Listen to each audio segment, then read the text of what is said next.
چې زما د زړه او ذهن ترجمان دی محمد کله چې وفات کېدی د درش پېته کاله عمر یې و چې وفات کېدی اتفاقي قول د ډیرو علماو قول دا و چې پیغمبر علیه الصلاة والسلام د درش پېته کاله و چې وفات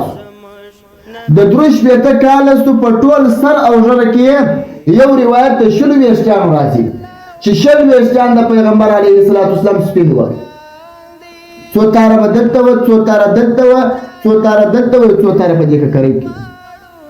دا د رسول الله صلی الله علیه وسلم دغه شل سپین ویشتیان پر ټول دغه ژړه او سر باندې تقسیم وه بل روایت کې بل صحابي فرمایي چې د رسول الله صلی الله علیه وسلم د ژړې ویشتیان سپین 12 تنه نه ورسېدلي او موږ ستاسې عمرونه چې درش پېته ته رسي په ژړه کې مو تور تار نه ټول سپین سي په دې کې حکمت څه شی و چې د پیغمبر علیه الصلاة والسلام په ژړه کې تر درش پېته کاله عمر پورې بیا سپین ویښتان ډېر کم و حکمت یې دا و حکمت دا و چې رسول الله صلی الله علیه وسلم ډېرې بیبیګانې درلودې او د ښځو دا عادت دی چې د سپین ویښته ته ښه نه راځي پیغمبر علیه الصلاة والسلام چې دا ژړه کې سپین ویښتان نسو پیدا د پیغمبر علیه السلام ویښتان د پیغمبر علیه السلام بیبیګانې ډېرې وې او د رسول الله صلی الله علیه وسلم پر ویښته باندې اعتراض د سړي د بې ایمانۍ سبب ګرځي حکمت دا و چې په الله رب الجلال د په ژړه کې سپین تارونه نه کړي ډېر چې نابایده چې دغه ازواج او د بیبیګانې د رسول الله صلی الله علیه وسلم پر رسول الله صلی الله علیه وسلم اعتراض ونه کړي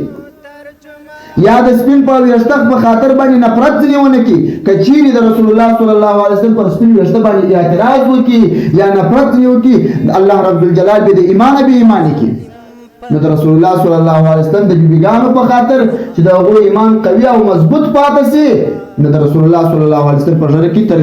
100 تاره اضافه سپین ویښتان نه وه اعتراض خورا بد شی دی د رسول الله صلی الله علیه وسلم په شان کې صحابه خورا ښه ادب ساتلی دی دا هم یو نکته ده چې رب کائنات یې موږ تاسو ته په لاس راکړي چې ګوره پیغمبر علیه السلام د درش پېته کاله و پر ما دومره ګران و چې ما په ژړه کې تر 10 و تر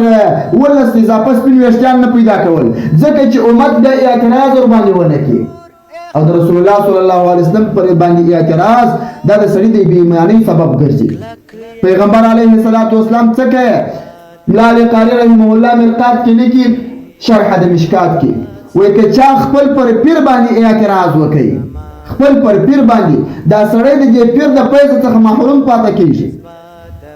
مولانا عبدالرحمن جامی صاحب نفحات الانس کې لیکلي دي که څوک خپل پر پیر باندې اعتراض کوي د ابدي فیض بندیږي